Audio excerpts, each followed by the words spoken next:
Quand on m'a proposé ce projet, j'ai tout de suite vu l'utilité de ce projet, l'importance qu'il y avait à former toutes les personnes qui sont en contact avec les handicapés.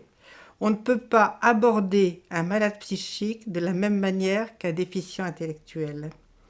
Et ça, les personnes qui travaillent dans ce domaine, en général, ne le savent pas. Seuls les soignants le savent. Parce qu'on devient dépendant à la suite d'un handicap. Et donc, il est indispensable qu'elles connaissent le type de handicap de la personne qu'elles abordent, à qui elles souhaitent rendre service. Donc, c'est apprendre quelque chose, un minimum sur la maladie psychique, j'en reviens à mon domaine, mais de la même façon, elles doivent apprendre ce qu'est la dépendance d'une personne âgée, ce qu'est la dépendance d'un handicapé moteur, d'un handicapé sensoriel.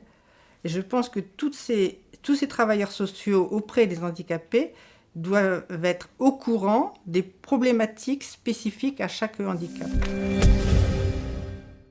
Mes attentes de D+ Confort, c'est qu'ils élaborent une formation au handicap, une formation pour les travailleurs sociaux au handicap.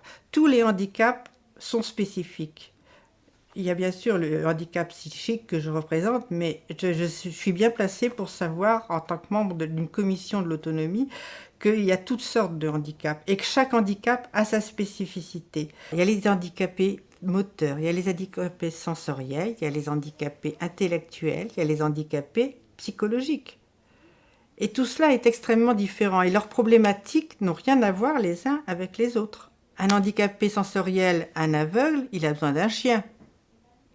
Un handicapé auditif, il a besoin d'apprendre le langage des signes. Ce sont ces aides-là qu'on attribue à la commission de l'autonomie. Un handicapé moteur, il a besoin d'un fauteuil roulant, d'une adaptation de son logement pour pouvoir circuler avec son fauteuil roulant. Ce dont n'a pas besoin du tout un handicapé psychique. Un handicapé psychique a souvent besoin d'un accompagnement à la vie sociale, de quelqu'un qui l'aide à s'intégrer dans la société. Parce que le réflexe des malades psychiques est souvent l'enfermement, la solitude, dans son appartement, dans son logement, ou dans sa famille, quand il est dans sa famille.